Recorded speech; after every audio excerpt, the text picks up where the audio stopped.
Hello बच्चों, exercise 8.1 मैंने करा दी है। अब आगे स्टार्ट करते हैं एक्सरसाइज नंबर 8.2। तो 8.2 एक्सरसाइज हम लोग कैसे सॉल्व करेंगे। 8.2 सॉल्व करने से पहले हमको कुछ सारणी देखनी पड़ेगी। जैसे कि हमारे मान जो हैं, साइन थीटा की वैल्यू 0 डिग्री पर 0 होती है, 30 डिग्री पर 1/2 और 45 डिग्री पर 1/√2 और 60 पर √3/2 और 90 पर होती है 1। cos थीटा का जस्ट साइन थीटा का उल्टा हो जाता है, ठीक है। उसी प्रकार जैसे tan थीटा का वैल्यू होती है 0 डिग्री पर 0 और 30 डिग्री पर 1/√3 और 45 पर 1, 60 पर √3 और 90 पर इनफाइनाइट होती है, जो अपरिभाषित होती है, जिसको नहीं ज्ञात किया जा सकता। कॉट का जस्ट tan का रिवर्स हो जाएगा। उसी प्रकार कोसेक थीटा की वैल्यू आएगी और सेक थीटा की भी वैल्यू आएगी। अगर आपको ये सारणी या ज्ञात हो गई, याद कर लिया आपने, ठीक है, तो इस एक्सरसाइज के जितने भी सवाल हैं आप आसानी से टैकल कर सकते हैं, आप आसानी से सॉल्व कर सकते हैं, ठीक है। तो आइए देखते हैं एक्सरसाइज 8.2 का पहला सवाल, ठीक है। पहला सवाल हमारे पास है sin 60 cos 30 plus sin 30 and cos 60, ठीक है। तो सिर्फ उसको देखकर आसानी से हल करेंगे। sin 60 की वैल्यू कितनी होती है? sin 60 की वैल्यू है √3/2 √3/2 इंटू cos 30 की वैल्यू कितनी होती है? cos 30 की वैल्यू होती है √3/2 √3/2 प्लस है तो प्लस लगा लीजिए। sin 30 की वैल्यू कितनी होती है? 1/2 इंटू cos 60 की वैल्यू कितनी होती है? 1/2। ये वैल्यू हम लोग रख लेंगे इस सारणी से, ठीक है। अगर याद है तो बहुत अच्छी बात है, वैसे याद करना पड़ेगा क्योंकि याद नहीं करोगे तो सवाल नहीं सॉल्व कर पाओगे। ओके, अब इसका हम लोग कर लेते हैं मल्टीप्लाई। तो जब मल्टीप्लाई करेंगे तो नीचे का मल्टीप्लाई नीचे के साथ तो कितना हो जाएगा? 4। और अंडर रूट की जब भी मल्टीप्लाई होती है और सेम नंबर हो तो क्या बच जाता है? सिर्फ अंडर रूट हट जाता है, बचेगा हमारे पास 3। प्लस है तो प्लस लगा देंगे। ऊपर ऊपर की गुणा 1 होगी, नीचे नीचे की गुणा 4 हो जाएगी। क्लियर है? आगे क्या करेंगे? दोनों में क्या है? एलसीएम सेम है, तो नीचे क्या बच जाएगा? 4 और ऊपर कितना बच जाएगा? 3 + 1। तो हमारे पास क्या आ जाएगा? 4/4, ठीक है। तो 4 1 जा 4। तो हमारे पास जो आंसर बचेगा वो क्या आएगा? 1। 1 इज द राइट आंसर। तो पहले सवाल का आंसर कितना आएगा? 1। लेकिन ये सारणी हमें जरूर याद होनी चाहिए। ये सारणी याद नहीं होगी तो आप सवाल नहीं लगा पाएंगे। क्लियर है? अब देखते हैं अगला सवाल। आइए बच्चों, इस सवाल को हल करते हैं। ये उससे थोड़ा अलग है, थोड़ा सा हटके है, लेकिन ये भी अगर आपको सारणी याद है तो आप आसानी से इसको सॉल्व कर सकते हैं। क्लियर है? देखते हैं सवाल को। 5 cos स्क्वायर 60। तो 5 इंटू cos 60 की वैल्यू होती है 1/2। किसमें लिखिए? स्क्वायर में। प्लस है तो प्लस लगा दीजिए, 4 है तो 4 लिख दीजिए, इंटू सेक स्क्वायर 30 की जो वैल्यू होती है वो होती है 2/√3। स्क्वायर लगा है, स्क्वायर लगा दीजिए, माइनस tan 45 की जो वैल्यू होती है, tan 45 की जो वैल्यू होती है वो होती है 1। तो 1 का अगर स्क्वायर करेंगे तो हमारे पास क्या आएगा? 1 ही आएगा। तो उसको वैसे ही लिखा रहने देते हैं। साइन 30 की जो वैल्यू होती है वो होती है 1/2। इसका कर दीजिए स्क्वायर। प्लस है तो प्लस लगा दीजिए। cos स्क्वायर 30 की जो वैल्यू होती है √3/2 होती है। स्क्वायर लगा है तो हम स्क्वायर लगा देंगे। अब इस सारी वैल्यू हमने इस इक्वेशन में सवाल में कर दी पुट। अब इसको क्या करेंगे? सॉल्व करेंगे। देखते हैं।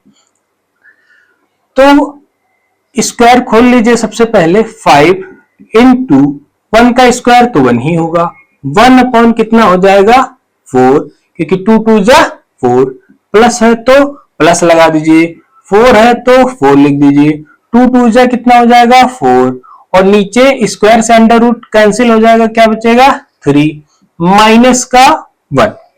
अब देखते हैं नीचे क्या बचता है, तो इसका स्क्वायर करेंगे 1 आएगा, इसका स्क्वायर करेंगे 4 आएगा, प्लस है तो प्लस लगा देंगे, इसके स्क्वायर से अंडर रूट कैंसिल 3 अपॉन 4।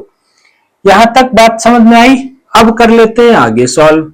तो 5 को इससे मल्टीप्लाई करेंगे 5 अपॉन 4 प्लस 4 चक्कू 16 अपॉन 3 माइनस 1। नीचे क्या बच रहा है, नीचे जब सेम होता है तो एलसीएम क्या आएगा 4 आएगा, 1 प्लस 3 क्या आएगा 4 आएगा। तो यहां पे देख लेते हैं, तो जब ऊपर का सॉल्व करेंगे हम लोग तो ऊपर हमारा निकल के आ जाएगा 5 अपॉन 4 प्लस का 16 अपॉन 3 माइनस का 1।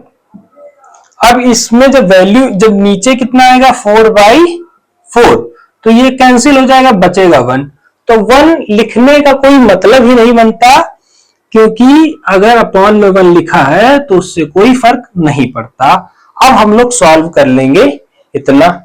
इसकी वैल्यू क्या होगी, इसको सॉल्व कर लेते हैं, तो इसकी मल्टीप्लाई कर दीजिए, क्या कर दीजिए मल्टीप्लाई, क्या आ जाएगा 12, 5 इसके साथ गुणा कर दीजिए तो कितना आ जाएगा 15, प्लस है तो प्लस लगा दीजिए, 16 चक्कू 64, फिर नीचे कितना था 12 की गुणा कर दीजिए -1 से, तो कितना आ जाएगा 12।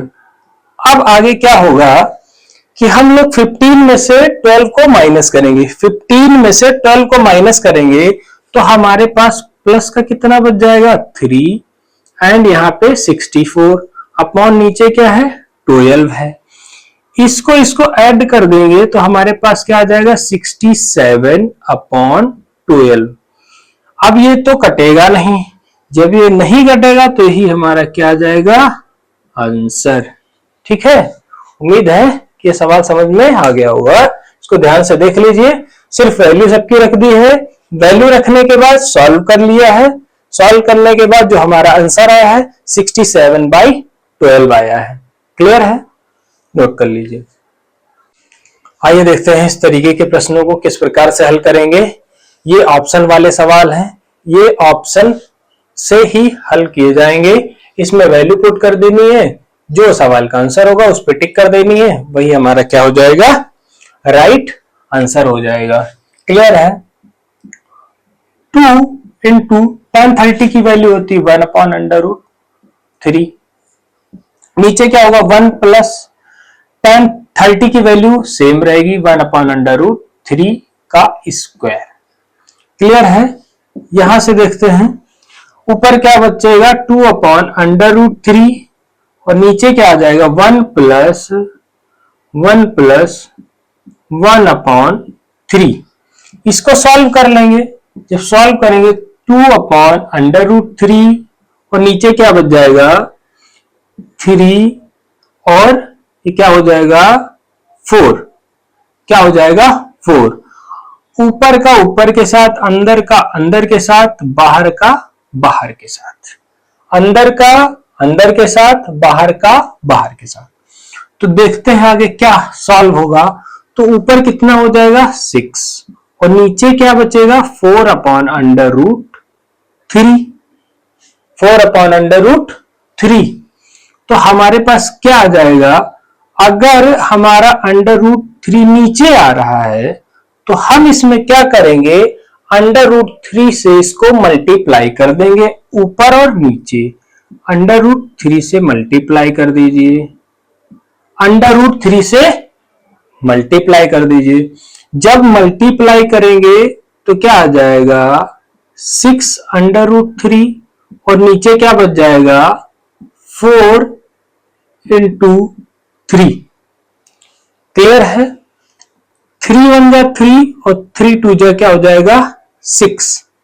अब हमारे पास क्या बचेगा 2 √3/4। 2 1 जा 2, 2 2 जा 4, नीचे क्या बच जाएगा 2। हमारे पास क्या वैल्यू निकल के आ जाएगी √3/2। ये हमारा आंसर निकल के आएगा। अब ये बताना है कि √3/2 किसकी वैल्यू होती है, तो ऑप्शन में देखना है। तो ऑप्शन में √3/2 जो वैल्यू होती है वो किसकी होती है, sin 60 की। तो हमारा आंसर क्या आ जाएगा, sin 60 डिग्री है हमारा क्या हो जाएगा फाइनल आंसर।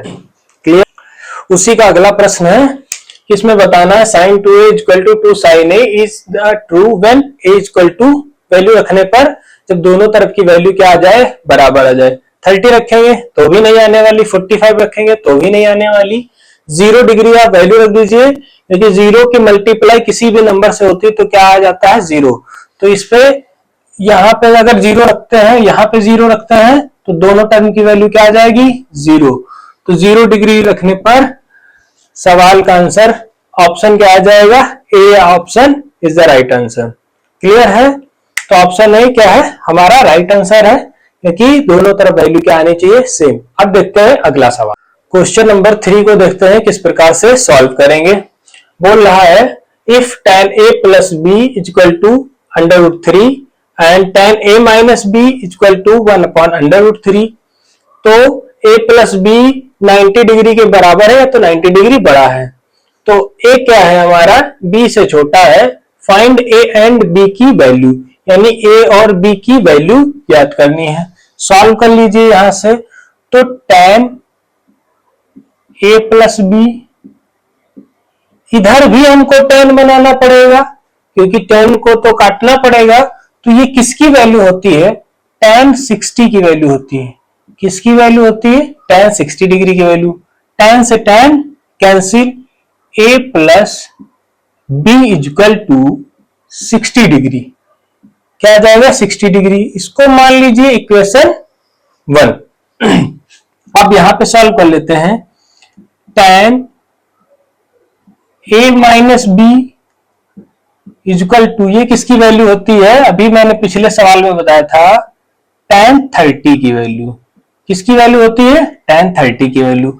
tan से tan cancel, a minus b = 30 degree.